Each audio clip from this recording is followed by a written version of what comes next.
Good evening, everyone. Welcome to the News Today edition of 6th of November, wherein we try and make all important news of the day in the most simplest format for you guys to understand.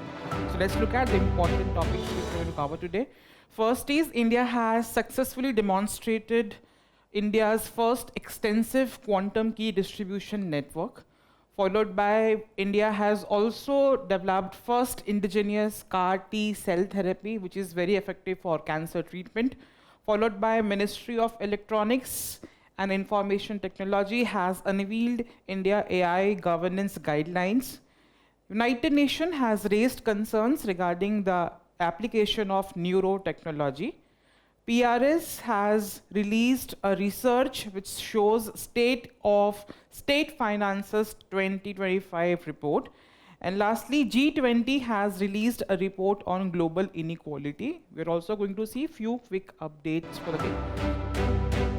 So the very first news is there has been a successful demonstration of India's first extensive quantum key distribution network. I understand this is a quite technical topic, but again, if you look at the questions which UPSC has been asking from science and tech, they are of very basic nature. I'll show you one example as well. So if you look at the syllabus of paper number 3, we have seen that again development in the domains of IT, computers, space. So that pertains to this topic as far as UPSC syllabus is concerned. So what has happened recently? So a Bengaluru-based startup, which is basically called as QVenu Labs, has been supported under the National Quantum Mission of India. So again, we'll look about that as well, which has successfully demonstrated the whole idea of quantum key distribution network, which is by using optical fiber cable, and it is going to be a 500 kilometer, which is again going to boost the whole idea of secured communication network in India, which is very useful and impactful in the areas of defense, banking, and government systems. So this is a basic overview. I'll explain what exactly are these terms. So firstly, let's understand what do we understand by quantum key distribution system.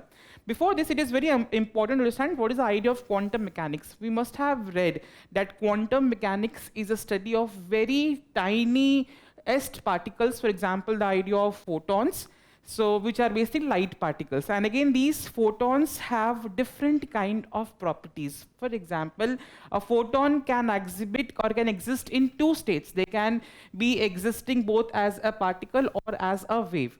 And if you try to observe it, they can very easily change their state. So these are the two properties of these photons which are used by this particular quantum key distribution as far as communication is concerned. So let's look at how they have been doing. All of you must have been using WhatsApp. So if you look at, and if you see, there is end-to-end encryption or encrypted messages. What exactly is the meaning of encrypted messages? So technically, if you are sending a message to a person or a friend, so once you type that message, once you click the send button, the message gets encrypted. Maybe it is maybe converted into some bits or some kind of, or maybe you can call it as some kind of modes in a different manner which cannot be decoded, right? And only the receiver device has a key to read that particular message. Even the carrier, no one is possible to read that particular or encrypt that particular message. So this is the idea of end-to-end encryption which WhatsApp has been using. So that makes the whole idea of communication quite safe. And with respect to quantum computing, we know it is very powerful computers, and there is a possibility that these quantum computers can even decrypt such encrypted messages. So that is where, again, this technology has come into force. So we look at quantum key distribution. So basically, it uses this property of photons, which they have, as in they can act as particle or as a wave, or they can change their state even whenever we are trying to measure it or oversee it. So these properties are used in the communication process as far as quantum key distribution is concerned. So let's say if you have sent a message and a hacker is trying to maybe hack your message. So this way, what would happen? the photon which is being used in the communication method, that would change its state. So that makes it very difficult to decrypt that message. So that's an idea which is making this communication technology quite safe from hacking and from decryption. That is the basic idea which has been used over here. So let's look at how they have been using it. So this works in 3 medium as of now. In real world, it works in 3 medium. Number one is through optical fibers, that is the existing telecom fibers network, what do we have. Then they are using free space, that is air-based line of sight laser between the buildings. We know these things. And then lastly, satellites for ultra long distance of global communication. So these are the 3 mediums through which this QKD works. So currently, the Bangalore-based startup which has used is optical fiber, which is very feasible, right? And which is very practicable for a big country like India, and that they have built up a 500-kilometer long communication line using this particular technology.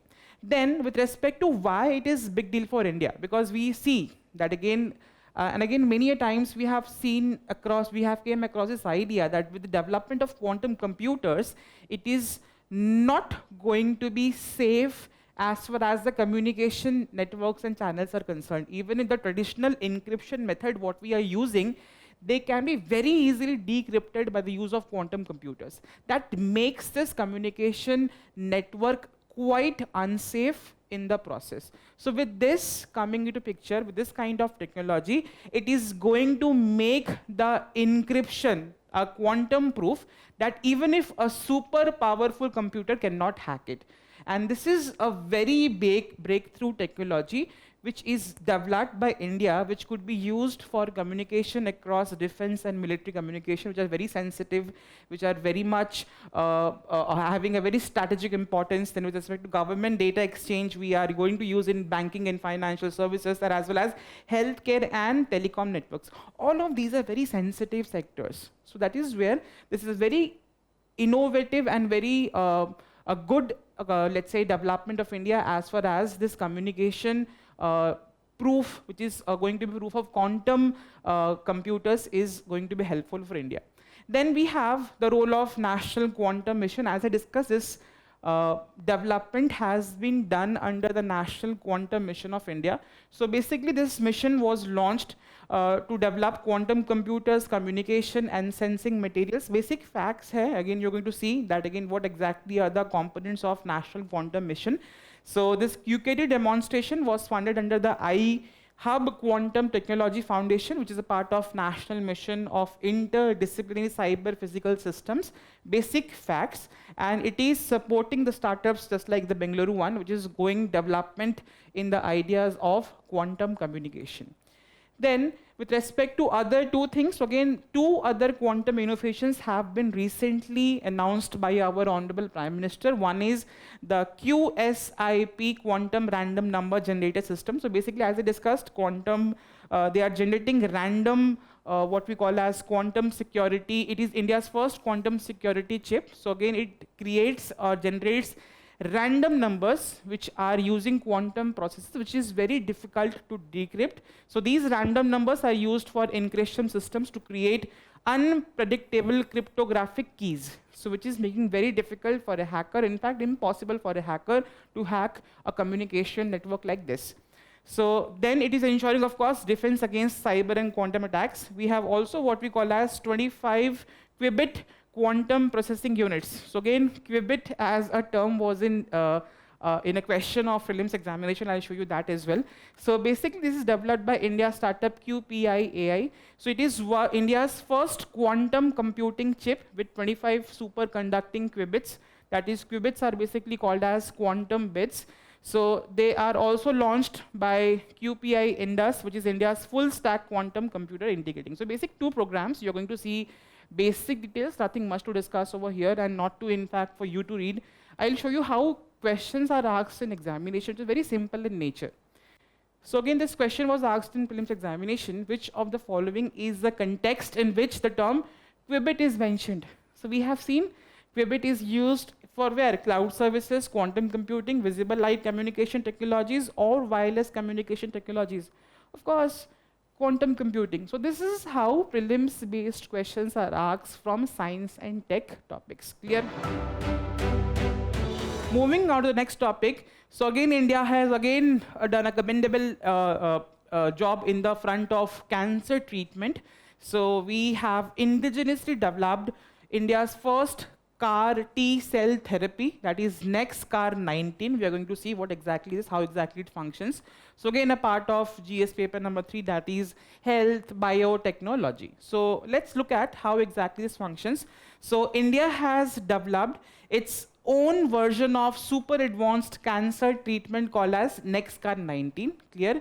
So it is made, this basic details that who has made this. It is made by ImmunoACT, which is a biotech startup collaboration between IIT Bombay and TMH, that is Tata Memorial Hospital, with the help of Department of Biotechnology and a government funding agency, that is BIRAC.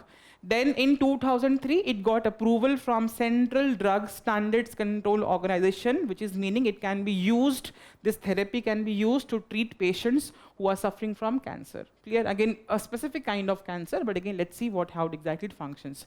So basically, if you understand, if you have read the basic biology, you must have understood we have what we call as white blood cells. Our white blood cells are basically, they contain T cells.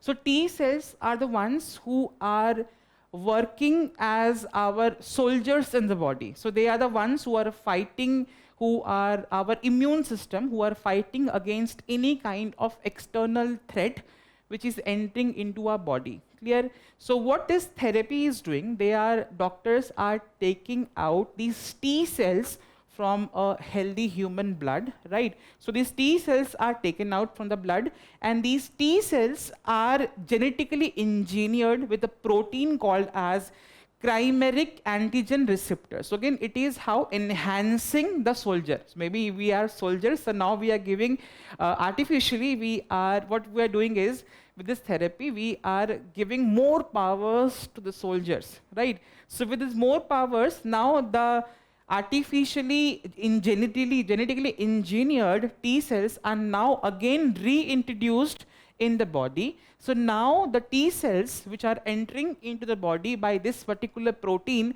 they are more capable to fight against the cancer cells in the body. So basically, this is basically used to treat blood cancer specifically. So this is how this technology is being used. So that is the basic idea of the CAR T cell therapy. Basic, यही आपको पता होना चाहिए, nothing much beyond this. So what are the benefits? Again, traditionally chemotherapies are being used. There are sometimes where they have a lot of side effects. So with this T cell therapy, the CAR T cell therapy, it is going to work faster than the traditional chemotherapy or the stem cell transplant mechanisms to treat cancer. Then we have long-term protection, because the T cells are getting genetically engineered, so they are going to be in the body for a long duration of time, and again, its impact to fight against the cancers is going to be little bit longer as compared to the traditional methods of chemotherapy and stem cell therapy.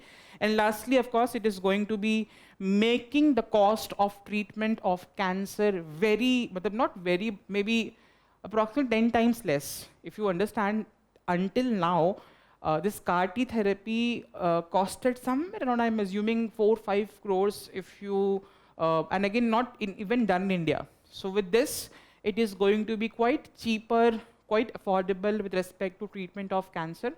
Then, of course, this has certain side effects. Let's discuss what are those. Maybe they are treating only specific type of cancers like B cell cancers, and may not work for other cancers like lung cancer, breast cancer. It is one of the challenges and risk. Side effects includes, as maybe the T cells are genetically engineered, the immune system is little bit changed over here. So it can lead to cytokine release syndrome, which is having high fever or low blood pressure.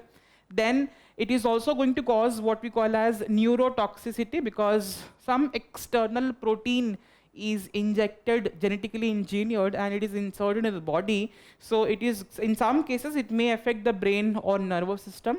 And lastly, the patient would have an infection risk. Since it suppresses the parts of immune system, infections can occur. So again, very breakthrough development as far as cancer treatment in India is concerned, and making it more affordable. Again, it's like, again an example of how Make in India in healthcare could be also be used as an example for this. So that's how it is. Any question which has been asked? Yes, I think in 2022 there was a question. Which of the following statements best describes the role of B cells and T cells in human body? We have discussed T cells. T cells are what? They are fighting, they are the soldiers of the body, they are fighting against and they are helping the immune system of the body. So let's look at the options. They protect the environment, allergens in the body, they alleviate the body's pain and inflammation, they act as immunosuppressants in the body, they protect the body from diseases and caused by pathogens, because they are the soldiers. They are fighting against any kind of pathogens or external agent which are entering into the human body. So again, D is the right option over here. So again, look at the questions would be very much simple, right? Even if you don't know B cell, if you have read about T cells, so that's where you talk about general science knowledge as far as prelims examination is concerned. The next topic is India AI governance guidelines. All of you know about the India AI mission. We are talking about the use of artificial intelligence in the governance process. So now India has released its guidelines as far as usage of artificial intelligence in governance is concerned. So it is being released by Ministry of Electronics and Information Technology. So again, very helpful for maybe this topic is important for paper number 2, that is e-governance, and also paper number 3, where again we are talking about specifically about artificial intelligence under the topic of science and tech. So let's look at what are these guidelines. So basically they have told that AI governance has 6 pillars, and these 6 pillars are coming under 3 domains. One is enablement. What is the meaning of enablement? So that firstly, if someone is going to use AI, I need to have AI first. I need to have AI infrastructure. I need to be capable enough to use AI. I need to have skills to run those AI. This is the idea of enablement. Enablement consists of having necessary infrastructure for artificial intelligence usage in governance, and at the very same time, capacity building. People should be skilled enough to run those artificial intelligence. That is the basic idea, building of digital backbone and skilled people needed for AI growth. Then, after you have enabled people and enabled the infrastructure for AI in governance, then you need to regulate it. That's a major part, because we know the pros and cons of artificial intelligence. We have seen a lot of examples of deepfakes, morph videos. So again, that is where there has to be a very sensitive or a regulated use of artificial intelligence. So again, they have told that there has to be some policy and regulation. And lastly, there has to be risk mitigation. So there are a lot of multiple risks associated with the usage of AI. All of this has to be done. So we have to make clear rules and reduce potential harms like bias and misinformation, which is AI can have. And lastly, oversight, that someone has to oversee the usage of artificial intelligence. So again, the ideas of accountability and institutions has to be created. Number one is create checks and balances, so no one is using or no one is misusing this artificial intelligence. That is the 6 pillars coming under basic 3 domains. Then with respect to as I discussed, we have been making this guidelines with respect to usage of artificial intelligence. So we have 7 principles. If you understand, the Constitution of India was made, the preamble contains the philosophy of the Constitution, right? Just like this. So these are the principles which is going to guide that how exactly we are going to make rules and guidelines for artificial intelligence. So these 7 sutras are that trust is the foundation, people should be kept first, innovation should be over restrained, fairness and equity has to be maintained, there has to be accountability, understandable by design, and lastly, safety, resilience, and sustainability. These are the 7 parameters or 7 sutras which has been taken up into consideration while framing these guidelines for usage of artificial intelligence. Clear? Then we have the timeline. Again, this guidelines is also told that we are going to implement this, we are going to make this plan in a maybe systematic manner. We have a very short-term plan, middle-term plan, and long-term plan. In the short-term manner, that is for next 1 or 2 years, we are going to make India's specific AI risk frameworks, that what are the risks associated with the usage of AI in India, and define clear liability rules that again, if AI is causing any harm, who is going to be held accountable for that particular thing. That is the vision for the next 2 years. Then the medium term, in the next 3 to 5 years, we are planning to integrate the digital public infrastructure like Aadhaar, UPI with the AI tools. So that again, it could be, we know the benefits of artificial intelligence with respect to incorporating them in the digital infrastructure. But again, we have to see the feasibility first. We have to see the potential risk associated. That is why we have kept it under the middle term plan. So then publish common AI standards for transparency and safety. That again, what are the AI standards as a country which we are going to maintain? And lastly, the long-term plan is to draft new artificial intelligence laws to handle emerging technologies and future risks, because it is ever developing. Every day there is some development in this particular domain. So again, in the long term, we are going to make sure that again there are AI laws which is going to ensure that how are we going to see this, manage this, and maybe cater to the risk which are associated with this particular technology. Then AI governance. So who is going, which body, which ministry is going to be holding accountable for AI in governance? This is where it has been seen that again, there is not going to be one dedicated ministry or body. It is going to be a mixture of, or a network of institutions which is going to oversee AI in governance. Number one is a very high level body will be there, which is example AI governance group, which is going to coordinate the national AI governance efforts. Then there are government ministry, for example, Ministry of Electronics and Information Technology, Ministry of Home Affairs, which is going to see the policy and security oversight of AI. Then there would be some, because the AI is applicable in different sectors, health, banking, you can talk about anywhere. So again, RBI, SEBI, TRAI, SCCI, all of these are going to be the sectoral regulators of implementation of AI in the respective sectors. Then we have advisory bodies, for example, Niti Aayog, Office of PSA, which is going to strategically advise and coordinate the entire implementation program, followed by there has to be some standard bodies which is going to standardize the use of AI, for example, BIS, TEC, which is going to develop technical standards for AI systems in India. That's how we are planning to, again, a very good step with respect to AI implementation or guidelines for AI usage in the country, which was a very necessary step because at a global level, different countries have launched their programs, have launched their guidelines of usage of AI in governance. So again, this has been a very great step as far as AI usage in governance in India is concerned. Very important topic for your examination. Then practical guidelines is that these rules which are being made are not just for the government.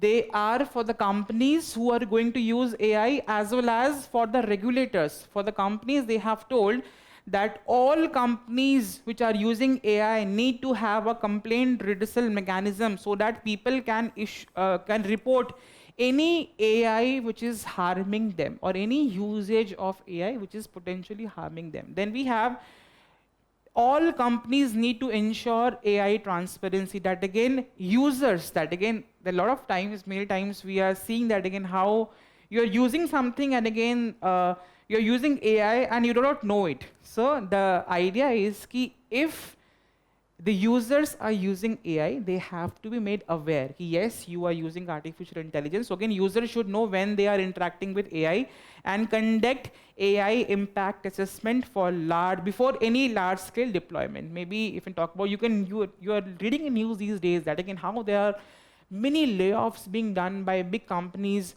or tech giants with respect to incorporation of AI in the whole idea of tech sector. So this is where it has been told that companies need to first run in short batches if they are implementing anything new. That's the basic idea. Then with respect to the regulators, that again, keep governance flexible and agile. Again, keep on updating, don't stick by one rule. As in when you see an update, as in when you see a new development, keep on changing the rules and regulations as well. Then include stakeholders' feedback. Again, the end users, the citizens, the researchers and companies, they have to be, their feedback has to be taken up into consideration while framing and updating these rules and regulations. And lastly, we have to ensure ethical audits and monitoring mechanisms, because this is the tipping point where again ethical standard has to be maintained with respect to usage of AI, right? So that's the basic idea which has been discussed in this particular thing. Moving on to the next news, United Nations has released concerns regarding neurotechnology. Again, a topic of science and tech. What is neurotechnology? Basically, the idea of working maybe a tech-based thing which is working with brain. Right? I think we have discussed one more time this particular technology. Let's discuss what is those. Again, usage in paper number 3. So, neurotechnology is basically a software. Again, I'll explain you in a very simple manner. Let's say if this is a mouse, this is kept over here. I want to use this mouse. I want to click a part of my desktop. I thought I want to go and close this particular window. Just the mere thought is going to do that task for me. That is the application, this neurotechnology. That is how through a gadget, the signals will be sent, will be transmitted, and that could lead to some kind of desired result you can visibly see as a part of doing it. That's the basic idea of neurotechnology, right? So that is a basic idea where again you can directly talk to your brain and they can read, analyze, or even influence how your brain works. So basically the brain signals are being tracked and they are sent to a device, and that device is doing a particular task for you. Okay?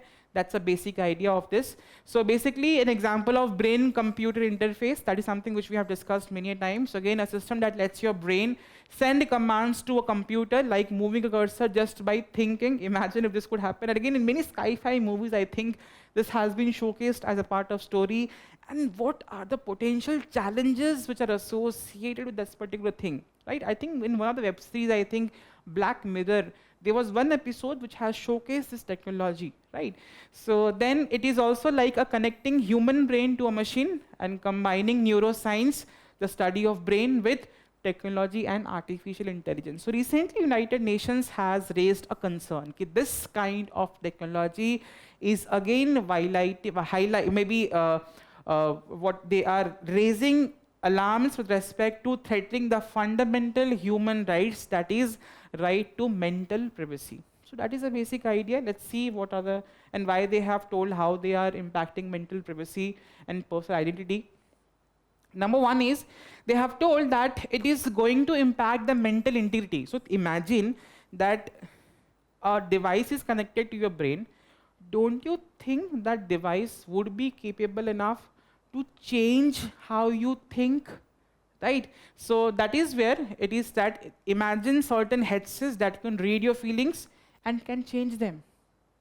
That is even worse. And this raises questions about mental freedom. Are your thoughts now truly yours? And that was something which was showcased in that particular web series, Black Mirror. I think one of the episodes it was being showcased. That again, how some device was connected to a person's brain, and that device was handling that how that person was reacting. That is a very sensitive matter, and that is where there has to be some kind of regulation which has been raised by UNESCO over this particular technology. Then personal identity and psychological continuity. Again, if someone can influence how you can think, that is a natural thing. So don't you think it is something again infringing your privacy, how you think, how you behave? So this could damage your autonomy, control over your mind, and freedom of thought. Then natural data misuse, because we have understand that again our mind, if a device is connected to our mind and data is being collected, don't you think that data could be used for advertisements? That data could be used for some kind of technology, right? This is where Data could be misused, which is someone's personal data. So companies might collect the brain data, like how you feel, how you react, and use it for targeted ads, profiling, surveillance, similar to how social media uses online data. Similarly, your brain's data could be used. Then social inequality. It is again going to create a class of people who can afford this kind of technology to have maybe a different set of mind, a different kind of skills as compared to some people who cannot afford to use it. So this is one other challenge which this UN has told. Then they have also suggested what is the way forward with respect to this particular issue. They have told that again there has to be a legal protection and regulation with respect to the usage of this particular technology. We understand that this is going to be beneficial, but again, it has a lot of potential challenges as well. So for that, we need to regulate it in a very sensitive manner. So government should create a strict laws to control how neurotech is used, specifically in non-medical fields like marketing, surveillance, and defense. Because it is very much helpful for someone who is maybe paralyzed, who cannot move his or her hand. This technology is going to be useful for them. But again, at the very same time, it is not going to be useful whenever the data is used for marketing, surveillance, and defense purposes. Then data policy. So as I discussed, these machines are using collecting data. So we have to develop that again the data are not misused, they are used in a fair and strong rules, how neural data is collected, stored, and shared and used. Then equitable access, we need to make it affordable so that every person can afford to use this particular technology. Specifically the people who cannot move, who are paralyzed, who have non-functional body parts. That is where this technology could be very much useful for them. So that is how it is going to be made affordable in nature as well. So again, this kind of neurotechnology, they can ask you, neurotechnology is related to which of the following things? So basic questions for your prelims examination. The next news is PRS Legislative Research has released the State of Finances 2025 report. So we know about the ideas of fiscal federalism. We have recently came across that the GST compensation cess, which was initially given to compensate states for the GST implementation, is going to stop. So multiple times, states have also raised a lot of concerns with respect to the finances, what they have. So this report is basically telling what is the health of all states of India with respect to the financial matters. So let's see what this report has talked about. Number one, they have told that again, all states have a very high committed spending. What is committed spending, sir? Ye karna hi karna hai. There is no option that we cannot spend money on these particular things. For example, if every state, these are fixed things, salaries, pensions, interest, subsidies. So they constitute 62% of the spending which is being done by the state governments. So technically, they are left with only 38% for developmental purposes. For example, roads, schools, hospitals. So a very less chunk of amount is being left for actual development, because majority of the money is being spent on fixed assets. For example, every house has a budget. If I have an income, I have fixed expenses for me. So my fixed expenses is constituting 62-65%. How can you expect me to diversify, to use my funds for other development, for my savings, for my leisure activities, for my travel, anything like that? That is a basic idea which has been discussed over here. Then they're also telling that again, falling GST revenues. With the implementation of GST, then we gave states GST compensation checks, but technically GST has led to revenue loss of these states as per the report. So state revenue from GST tax has fallen down by 6.5% of GDP 15-16 to 5.5%. And the Finance Commission in fact has told that they hoped for a 7%, but the target looks very far away. We are only achieved 5.5%. At the time of implementation of GST, it was 6.5%, the state finances, which has reduced to 5.5%, with the target of 7%, which was set up by the Finance Commission. Then shrinking untied transfers. many a times we have seen that grants are being given by center. So technically, many times these grants come with some conditions. Let's say grants for Swachh Bharat mission. So again, that money can only be used for activities for Swachh Bharat mission implementation for that particular state. So the untied funds, what are untied funds? That do not come with any kind of conditions, and the states have autonomy to use this fund as and when and how they require to use them. So the untied funds which comes from center has been decreasing. That this report has been telling that they have dropped from 64 to 64% under the 15th Finance Commission. So states have less freedom to decide how they are going to spend money, because every fund comes with some kind of conditions. Then rising debt, states own too much. So the idea is debt is everywhere. India is also in debt. Again, the state finances report also tells that many states are in debt, and majority of the spending is also being done to repay those debt, to repay those interests, and that has been discussed in this particular report. Then with respect to rising interest payment, again the borrowing cost has increased, and again a larger part of the new income which is being generated by state is used to pay back the loans or the interest. Then fiscal pressure from cash transfer schemes. Many times you have seen, specifically for women, different states launch different type of scheme. Pyari Didi Yojana, maybe you can talk about Gruha Lakshmi scheme, Ladli Behan Yojana. So these are maybe cash transfer schemes which are good, which is required, but they are also taking a toll on fiscal balance, or they are making the state finances in a stressful situation. Then lastly, the growing income gap between the states. There are a lot of states who are doing well. For example, Maharashtra, Gujarat, Tamil Nadu, they are raising more tax per person and spend more on development as compared to some states who are like Bihar, UP. They are falling far behind, which is again creating a regional inequality. So these are something which has been discussed in this particular report. They have suggested a way forward as well. Technically, basic logical economics ka term hai, that again, if these are the issues, then how we are going to solve them. Now one is fiscal discipline has to be enforced. That again, strict, and how exactly we are going to spend the money. We are not going to borrow for routine expenses, for salaries. We are going to use our own money. Then we are going to cut down on the revenue deficits. Then again, we are going to bring down the debt under standard is 20% target to reduce the interest burden.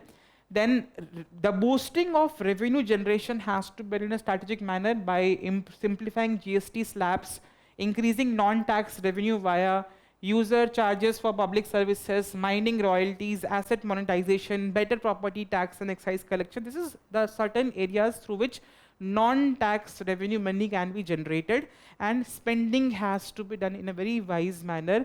We need to rationalize subsidies. These cash transfer which are being done to women has to be done not to politically mobilize the voters, but actually when it is required. Right, control fixed committed spending, protect capital expenditure, right, and increase united transfers to give states more flexibility. That is, conditional transfers come kariye. Untied funds has to be given to states to use.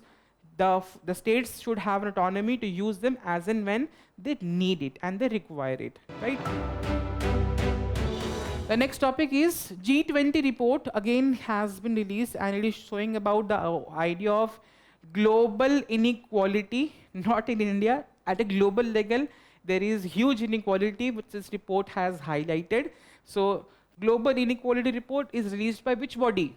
A question of prelims examination, G20. Again, so such kind of questions, maybe you can use them in the topics of inclusive growth. We can quote the report of this G20 report on global inequality, which talks about there is inequality not just in India but across the globe. So these kind of reports can be used in your answer writing of mains as well as to solve questions of your prelims examination. So what this report has actually told, that 83% of the countries across the globe is having what we call as unequal distribution of income. Clear? And these countries cover 90% of the world population. So again, technically, 90% of the people in India are facing income inequality. Clear? So Again, all of you know about Gini coefficient, which talks about income inequality. So again, Gini coefficient above zero point 0.4 means more the Gini coefficient, more is an income inequality in the society. So that is a basic idea over here. Then it is also talking about wealth inequality, not just income. The richest people hold huge amount of wealth. That is, just 1% of the world is grabbing 41% of all new wealth created, and the bottom 50% is only having 1%, a mere showcase of wealth inequality as well. And in fact, in India, top 1% has increased their share of total wealth by 62% during this period.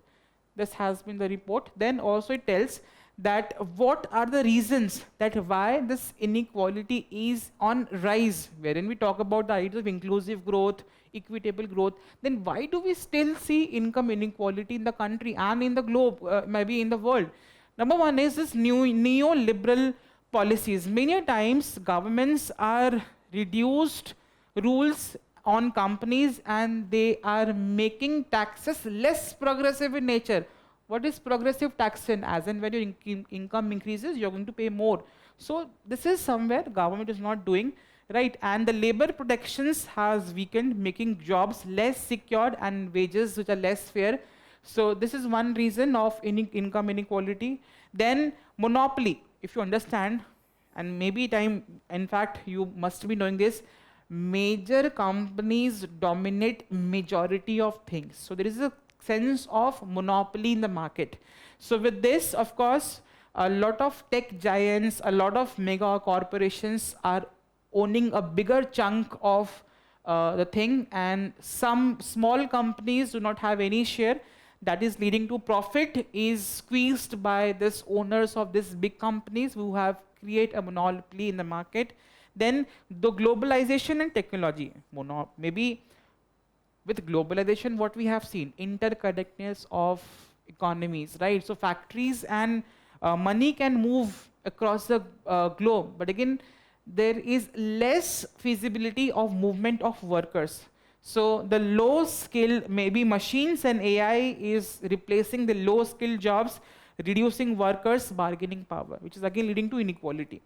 Then it is also talking about political influence of the rich, because we have seen that wealthy elites are using their powers for shaping policies that favor them, like tax breaks or lax regulations. We are also seeing the whole idea of money power in election process. Then historical legacies, many countries who were under the colonial rule, inequality stems from the very history, and that has been carrying forward. Example is India itself. So that these are the potential reasons why we are still are under inequality that has been discussed by this particular report. Then what are the consequences of inequality? Number one is political impact. Inequality undermines and fuels authoritarianism, right? Then economic impact, it is slowing down the growth, it hinders poverty reduction. As far as environment is concerned, it is worsening climate crisis, hits poor nations the hardest. And lastly, societal impact, reducing social mobility, worsening health and well-being. So these are the possible consequences of inequality in society. Then what this G20 has recommended, that how exactly we can curb this inequality and take it out from society. They have told, number one, to create an international panel on inequality, just like we have a panel on climate change, which is fighting against the idea of climate change by making policies, rules, and discussions, meetings. In a similar manner, make a panel for which is going to cater into the idea of inequality which is prevalent across the global society. That is one thing which has been discussed. Then global minimum tax for ultra rich. Sir, you make a tax system, again a global tax system where again all countries come together, so that is ultra rich people are being taxed. Many times what do you see? Some people, some rich people, to avoid tax in the particular country, they open up a company in another country. So with this, they are bypassing the tax and they're not paying the tax with respect to money what they are earning. So again, that is where this global minimum tax for ultra rich is going to solve that particular problem. Then we have fairer intellectual property rules, basic idea, which is going to allow compulsory licenses or waivers for vital tech.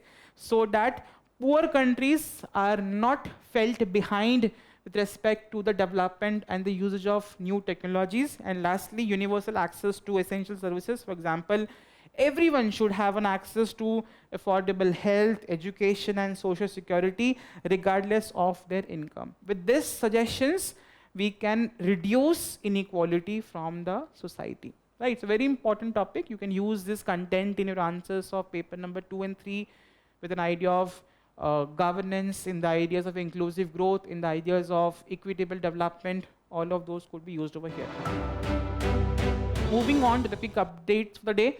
So ED as a body was in news. Why? Because ED's asset, because a lot of cases are coming up with respect to the raids which have been conducted by enforcement directorate. So again, the ED's asset recovery cases has been set up as a model practices by Financial Action Task Force in its asset recovery guidance and best practices. So that is why ED was in news. You're going to read about them.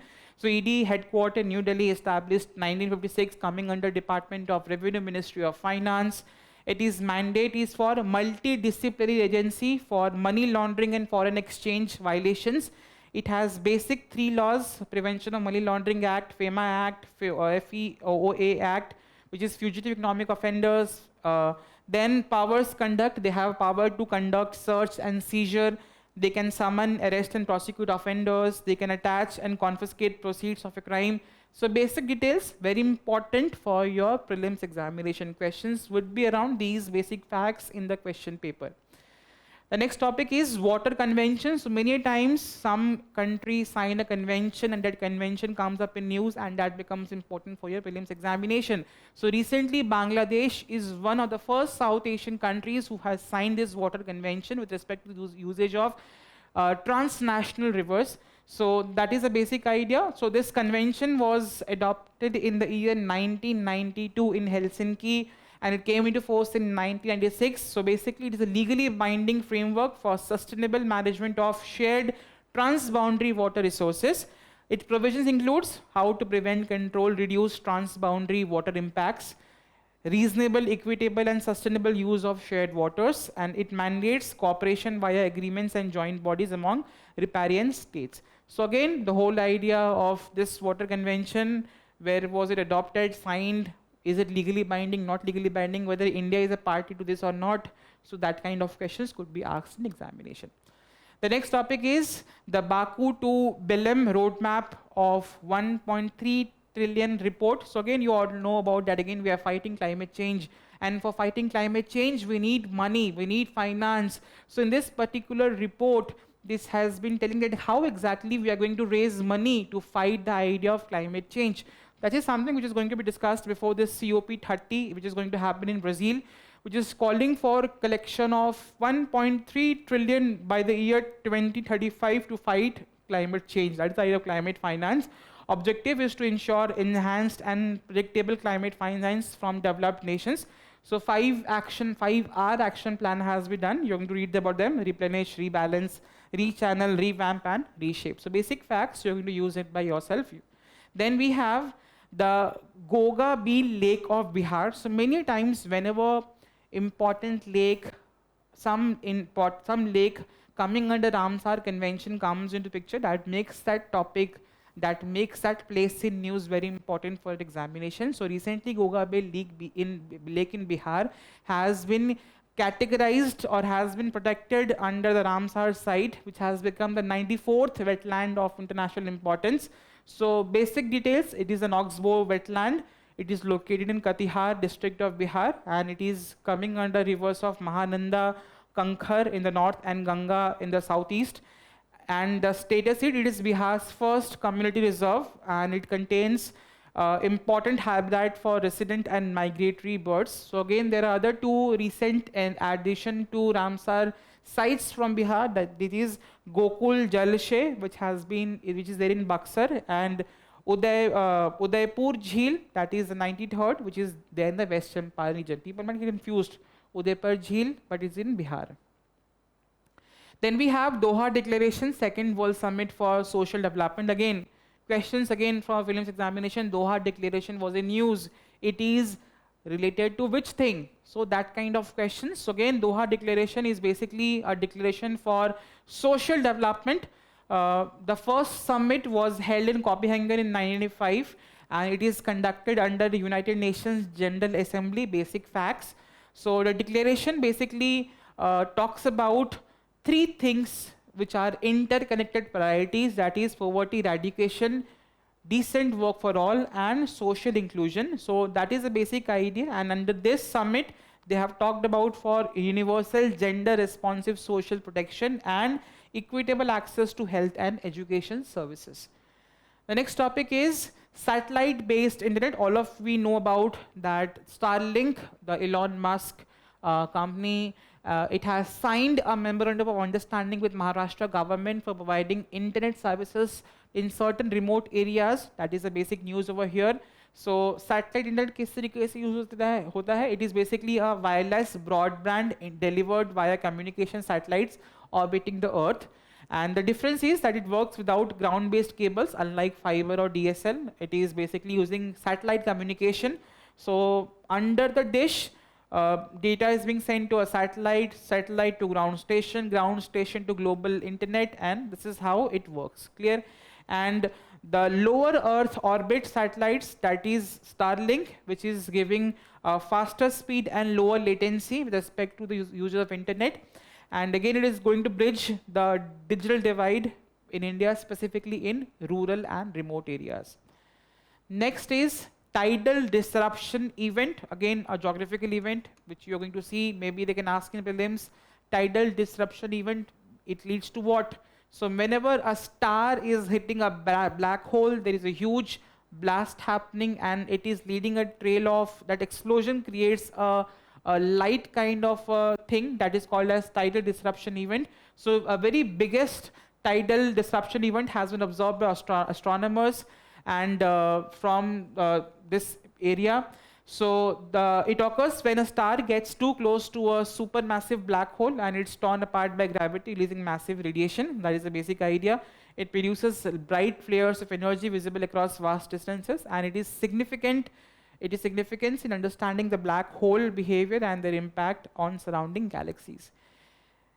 Then we have Project Suncatcher, which is being developed by Google. So basically, Google is planning to test AI data centers in space. So basically, the idea is that again, you can use computers in space using solar-powered satellites, which are there, of course, in low Earth orbit. So basically, usage of AI in computers in space using this solar-powered satellites. That is a basic idea of this project, Suncatcher. That is the only thing you are going to require as far as the examination is concerned. So key features include, so they are under this lower Earth orbit, they are going to be situating certain satellites which are called as tensor processing units. These are AI chips which are being built by Google, and they are planning that again how much feasibility is to use solar power generation, chip performance in space, and data transmission efficiency in space. So basically how practical it is to use computers, chips in space, that is going to be done with this particular program of Google. The next topic is Bali Yatra Festival in Odisha. So again a culture news. Bali Yatra Festival, a part of our Indian culture, specifically in Odisha district, Odisha state. So the President of India has extended the greetings for occasion of Bali Yatra Festival. So this festival is celebrated in the month of Kartik Purnima. That is, again, we had this yesterday. And it is done, located in the coastal Odisha region in Cuttack. I am assuming in the between Cuttack and Bhubaneswar, this is being done. So it is commemorating Odisha's ancient maritime trade with Bali and Southeast Asia. It symbolizes the spirit of exploration and commerce of ancient Kalinga sailors. Basically, यहाँ पे traders आते हैं, they sell their products. There is a huge mela being done over there. That is the basic idea. So that is something with respect to Bali Yatra Festival of Odisha. So with this, we come to an end of today's news, today's discussion. So I hope all of you have understood the news which I have explained. Now, all important questions which could be framed from the topics which I have discussed will pop up in your screen. Now, as always, you're going to solve the questions, you're going to post your answers in the comment section, so that a competitive spirit is going to be generated among all students preparing for this examination. Lastly, Vision has come up with digital current affairs platform, which is a one-stop solution for current affairs as far as UPSC examination is concerned. Please go and explore this website. Thank you so very much and all the very best.